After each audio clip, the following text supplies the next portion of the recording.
எனக்கு ஒருபாடு சந்தோஷமான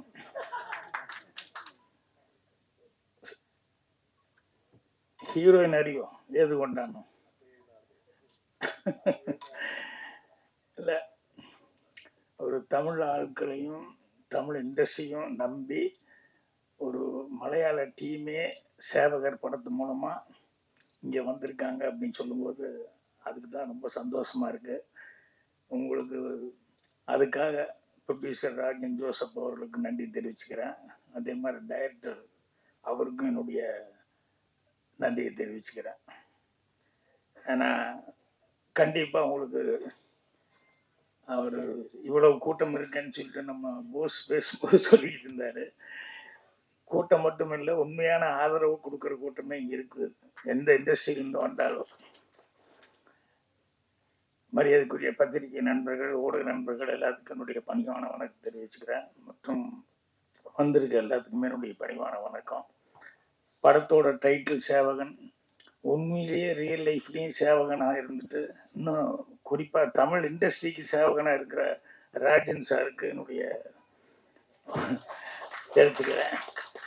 அதே நேரத்தில் ராஜன் சார் விஷயத்தில் கொஞ்சம் பெண்கள் கல்யாணம் ஆகிறதுக்கு கொஞ்சம் கேர்ஃபுல்லாக இருங்க. ஏன்னா கல்யாணம் ஆகாத பண்ணிட்டோம்னா அவர் சேவகம் இருக்கா இல்லையா அப்படின்னு அவர் சொல்லிட்டு இருக்கும்போது ஒரு வார்த்தை சொன்னார். என்னன்னா, தயாரிப்பாளர் இல்லை அப்படின்னா நடிகர் இல்லை, டைரக்டர் இல்லை, விநியோகஸ்தர் இல்லை, யாருமே இல்லை அப்படின்னு சொல்லிட்டு அது உண்மைதான். ஆனால் கதை இல்லைன்னா தயாரிப்பாளர் இல்லை. எதுக்காக சொல்ல வர்றேன்னா, கதைங்கிறது எவ்வளோ முக்கியத்துவம் அப்படிங்கிறதுக்காக சொல்ல வர்றேன். இன்னைக்கு இதில் என்ன மாதிரி ஒரு சீஃப் கெஸ்டாக வந்து ஒரு படம் சக்ஸஸ் ஆனால் பரவாயில்ல, 1 2 3 4ன்னு சிபிஐ டைரி குரூப்பு எழுதுனா அவ்வளோ திறமையான ஒரு கதாசிரியர் மரியாதைக்குரிய சாமி அவர்கள் இங்கே வந்திருக்காரு. ஸோ அவரை பார்த்தது எனக்கு ரொம்ப சந்தோஷமாக இருக்குது. ஏன்னா ஒரு படம் ஒரு தடவை வர்றதுங்கிறது பெருசு. ஆனால் அடுத்தடுத்து படங்கள் வந்து 1 2 3ன்னு எடுக்கிறது அப்படின்னா உண்மையிலேயே அது கதையில் வந்து ஒரு ஸ்டஃபில் இருந்தாலும் இல்லைன்னா ஆடியன்ஸ் ஏற்றுக்க மாட்டாங்க. இன்னைக்கு இருக்கிறது அந்த சூழ்நிலை. ஸோ அவர் சாமி அவர்கள் பிரபாகர் ரொம்ப சொல்லிக்கிட்டு இருந்தார். அவர் எப்பவுமே அவர் ஒரு பாதி மலையாளம் பாதி தமிழுங்கிற மாதிரி இங்கேயும் வேலை பார்த்து அங்கேயும் வேலை பார்த்துக்கிட்டு இருக்கவர்.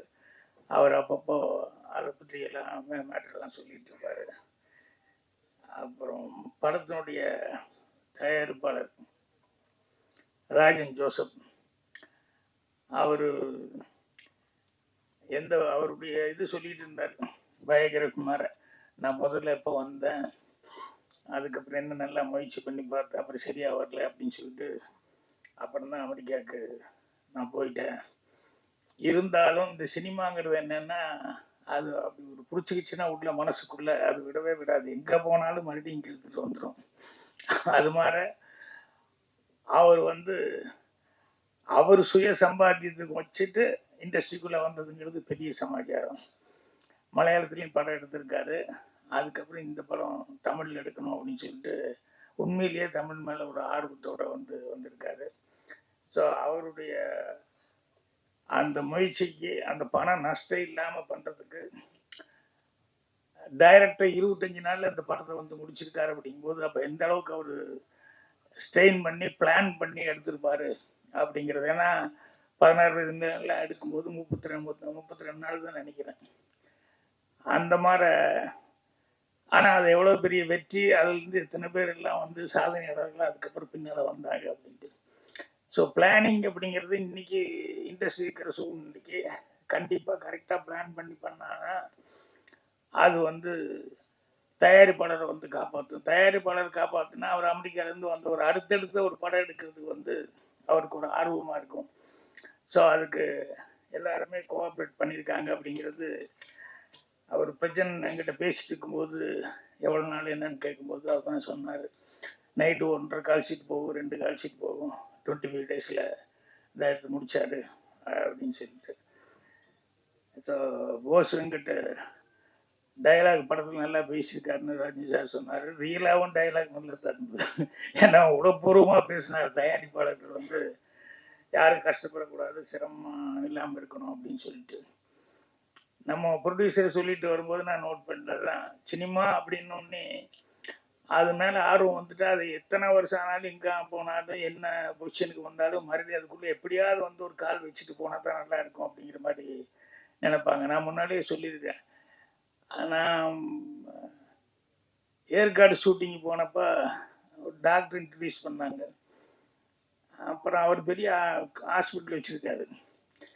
சாதாரணமாக பேசிகிட்டு இருந்துட்டு அப்புறம் பார்த்தோம்னு சொன்னால் அவர் வீட்டில் வந்து இன்னும் மிருதங்க வச்சுக்கிட்டு அதை வச்சுக்கிட்டு இது வச்சுக்கிட்டு ஏதோ சும்மா இருக்கிற நேரத்துல எல்லாம் வந்து எதையாவது ஒன்று சினிமாவை பற்றி இது பண்ணிட்டு அப்படி என்னன்னு கேட்டால் டாக்டர் அவங்க அப்பா வந்து ஹாஸ்பிட்டல் ஒன்று கட்டியிருக்காரு. ஆனால் இவருக்கு வந்து சினிமாவில் நடிக்கணுங்கிற ஒரு ஆர்வத்தில் வந்து அவர் படிக்காமல் நேரம் இங்கே காலேஜ் ஓட்டி வந்துட்டார். அவங்க அப்பா அடித்து கொண்டு போய் எதுக்கிட்ட நான் ஹாஸ்பிட்டல் கட்டியிருக்கேன் அப்படின்னு சொல்லி மரியாதையை படின்னு அப்புறம் எம்பிபிஎஸ் படிக்க வச்சு அதுக்கப்புறம் அந்த ஹாஸ்பிட்டலில் கவனிச்சுக்கிட்டு இருந்தார். நான் போனப்போ ரொம்ப குறையாக சொன்னார், இந்த மாதிரி முடியாமல் போச்சு அப்படின்னு சொல்லிட்டு. எப்பவுமே அவ்வளோ ஃபீலிங் வந்ததுக்கப்புறம் வந்து அவர் 2 குழந்தைகளையும் பெற்றுட்டாரு, எல்லாமே பண்ணார். அவரே கொஞ்சம் ஹியூமரான ஆள் தான். சாதாரண எங்கிட்ட எத்தனை குழந்தைங்க என்னாரு, நான் 2 அப்படின்னு சொல்லி உங்களுக்கு கேஷுவலாக உங்களுக்கு எத்தனை குழந்தைங்க அப்படின்னு, எனக்கு 2 அப்படின்னு சொல்லிட்டு அதுக்கு அஃபீஷியலி அப்படின்னாரு. அந்தளவுக்கு ஹியூமர் சென்ஸ் உள்ள ஒரு டாக்டர். ஸோ அவருக்கு நடிக்கணும்னு நினச்சி நடிக்க முடியாமல் போயிடுச்சு அப்படிங்கும்போது மனசு கஷ்டமாக இருந்தது. இல்லை அது அது அந்த ஃபீலிங்லேயே ஒருத்தர் கடைசி வரைக்கும் இருக்கக்கூடாது அப்படிங்கிறதுக்காக ராசிக்குட்டி படத்தில் அவர் ஐஸ்வர்யா அப்பாவை போட்டு நடிங்க அப்படின்னு சொல்லிட்டு, உங்களை ஸ்க்ரீனில் பார்த்துட்டா இத்தனை நாள் கஷ்டப்பட்டதெல்லாம் சரியாக போகும் அப்படின்னு சொல்லிட்டு ராசிக்குட்டியில் அப்பாவை நடிக்க வச்சேன். அவருக்கு அப்பாவை நடித்ததை விட ஐஸ்வர்யாவுக்கு அப்பாங்கிறது அவர் இன்னும் ரொம்ப பயங்கரமான சந்தோஷமாக ஃபீல் பண்ணுறது. அது மாதிரி சில பேர்த்துக்கு நடிக்கணும் அப்படின்னு சொல்லி ஒரு ஆர்வம் வந்துருச்சு அப்படின்னா ஏதாவது ஒரு விதத்தில் அவங்கள நடிக்க வச்சோம்னா அவங்களுக்கு அப்படி ஒரு சந்தோஷமாக இருக்கும். எனக்கு தெரிஞ்சு லால்குடி, நாங்கள் ஊமன்னு சொல்லுவோம், அவர் பேர் முனுசாமி. ஆனால் எனக்கு பயங்கரமான ஃபேனு. எப்போவுமே என்னுடைய பிறந்தநாள்லேருந்து எல்லாத்துக்கும் வந்துடுவாப்புல. அப்புறம் அவன் வந்து அவங்ககிட்ட இந்த ஏதாவது ஒரு டிஃபெக்ட் இருக்கவங்ககிட்ட வேறு ஏதாவது ஒன்று பிரமாமாக ஒரு டேலண்ட் இருக்கும். அவர் வந்து லிப் ரீடிங் யார் பார்த்தாலும் என்கிட்ட பேசிகிட்டு இருக்கும்போது எல்லாத்தையும் பார்த்துட்டு இருந்தால் அது லிப் ரீடிங் வச்சுக்கிட்டு அவங்க என்ன பேசுனாங்க எது பேசுனாங்க கரெக்டாக என்கிட்ட சொல்லுவாப்புல, கம்யூனிகேட் பண்ணுவாப்புல. அவருக்கு நடிக்கணும்னு ஒரு ஆசை, ஊமை. ஆனால் நான் பிடிச்சி போட்டேன், வரவாழ நடி வா அப்படின்னு சொல்லிட்டு. அவங்ககிட்ட என்ன ஸ்பெஷாலிட்டின்னா தமிழ் பேசுகிறது எல்லாமே புரியும், யார் என்ன பேசுகிறாங்க என்ன தமிழ் நல்லா புரியும், கொஞ்சம் படிக்கவும் செய்வாப்புல. இப்போ அவரை டிடிஆரை போட்டு பவுனுதால வந்து அதில் ஒரு டைலாக் ஒன்று எழுதி கொடுத்தேன்.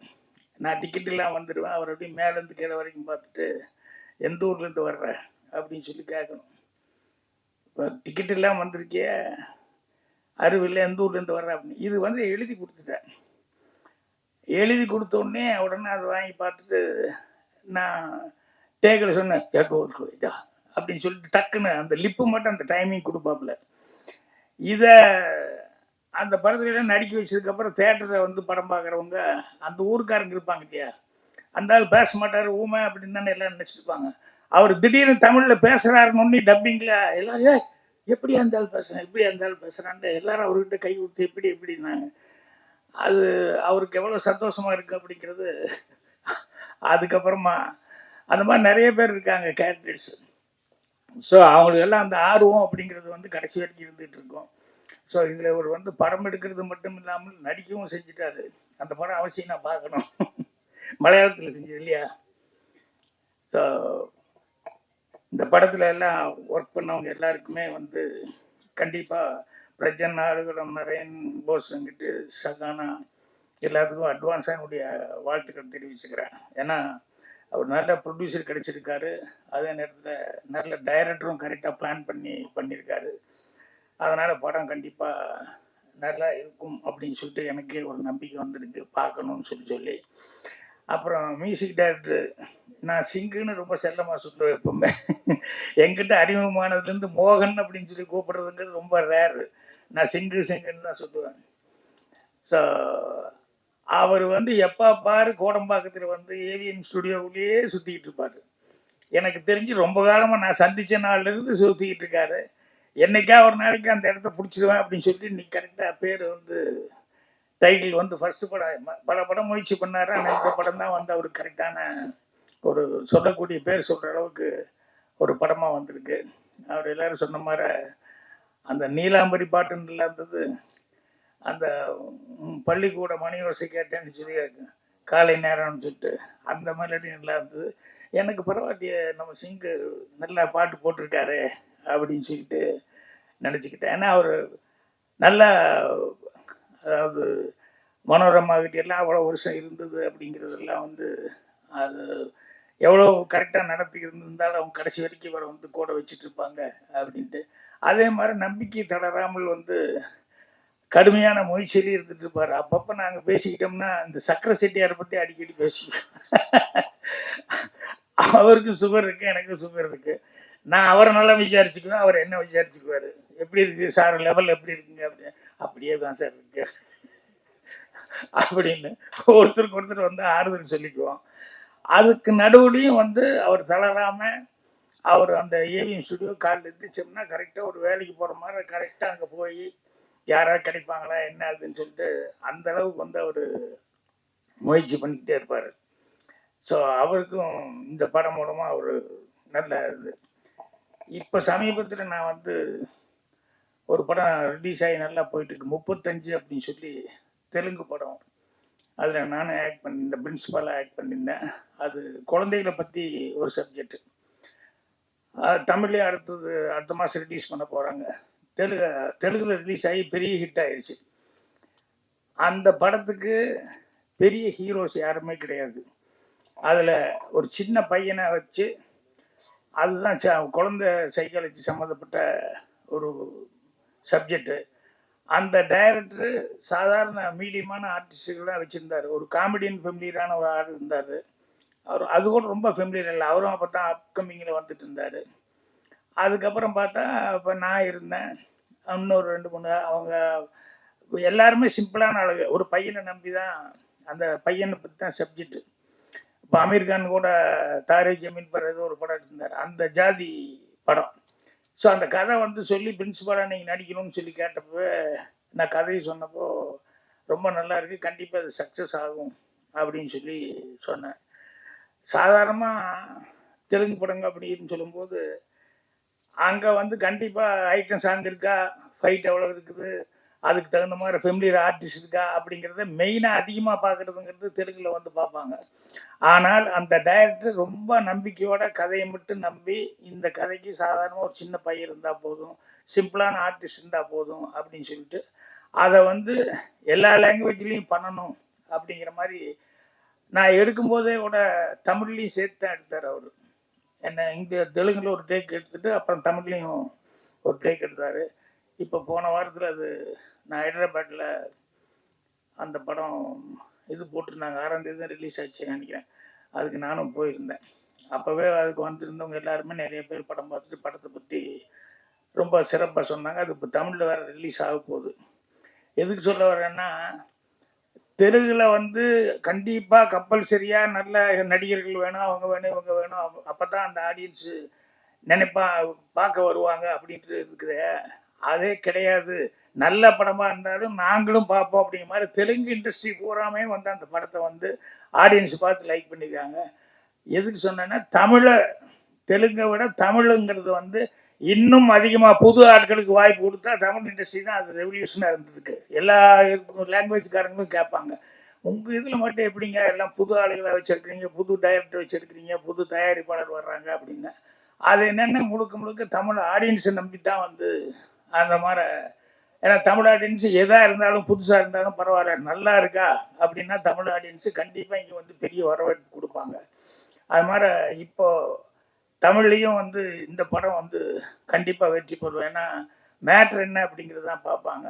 இப்போ கொஞ்ச நாளாக இப்போ வந்து காலையில் கூட பேசிட்டு இருக்கும்போது சொன்னேன், மலையாளத்தில் வந்து லைனாக லிஸ்ட்டே சொல்கிறாங்க என்னென்ன படம் சக்ஸஸ் ஆகிருக்கு அப்படின்னு சொன்னோம்னா ஒரு 6-7 படம் சொன்னாங்க. நான் 1-2 தான் பார்த்துருக்கேன், இன்னும் நிறைய படம் பார்க்கல. நான் அதெல்லாம் கேட்டு டோட்டலாக போட்டு பார்க்கணும் அப்படின்னு சொல்லிட்டு பிரபாகர்கிட்ட சொல்லிக்கிட்டு இருந்தேன். ஏன்னா அந்த அளவுக்கு அவங்க ஃபாஸ்ட்டாகவும் இருக்காங்க, குயிக்காகவும் இருக்கிறாங்க. ரெண்டாவது மாடர்ன் தாட் அப்படிங்கிறதுலையும் வந்து அவங்க படிப்பு அங்கே அதிகம் அப்படிங்கிறதுனால வந்து ஏதாவது நாவல்கள் அது இது இங்கிலீஷ் படங்கள் இன்ஸ்பயர் ஆகிறது அதுங்கிற மாதிரி அங்கே ரைட்டர்ஸும் நிறைய பேர் இருக்காங்க. நிறைய படங்கள் வந்து எந்த ஃபெஸ்டிவல் படம் வந்தாலும் அந்த மாதிரி வந்து அதை வச்சு இன்ஸ்பயராக எடுத்துகிட்டு இன்ஸ்பிரேஷனில் படம் பண்ணுறவங்களும் நிறையா இருந்துருக்காங்க. ஸோ இங்கே இப்போ தமிழுக்காக நம்பி வந்திருக்காங்க அப்படிங்கும்போது கண்டிப்பாக பத்திரிகையாளர்கள் வந்து அவங்களுக்கு வந்து ஒரு பெரிய சப்போர்ட்டாக இருக்கணும் அப்படின்னு சொல்லி கேட்டுக்கிறேன். அதுதான் போஸ் வெங்கட் திரும்ப சொல்லிட்டு இருந்தார். என்ன சின்ன படம் மட்டுமல்ல, அவங்க வேற இடத்துல இருந்து நம்ம தமிழ் ஆடியன்ஸை நம்பி தமிழ் இண்டஸ்ட்ரியில் கால் வச்சுருக்காங்க அப்படிங்கும்போது அந்த தயாரிப்பாளர் அவர் வந்து கை காசை போட்டு இங்கேயோ எத்தனையோ வருஷமாக சம்பாதிச்ச பணத்தை வந்து ஒரு நம்பிக்கையோடு இங்கே போட்டிருக்காரு அப்படின்னு சொல்லும்போது கண்டிப்பாக தமிழ் ஆடியன்ஸ் அவங்களுக்கு கை கொடுப்பாங்க. அதுக்கு பத்திரிகையாளனுடைய சப்போர்ட் இருக்கணும்னு சொல்லி கேட்டுக்கிறேன். அட்வான்ஸாக இப்போவே நான் வந்து எல்லாத்துக்கும் என்னுடைய வாழ்த்துக்களை வந்து தெரிவிச்சுக்கிறேன். கண்டிப்பாக எல்லோரும் சக்ஸஸ்ஃபுல்லாக வரணும். வந்து விழாவில் வந்து விழா எடுத்து விழாவில் மீண்டும் வந்து பேசுகிறேன். நன்றி, வணக்கம்.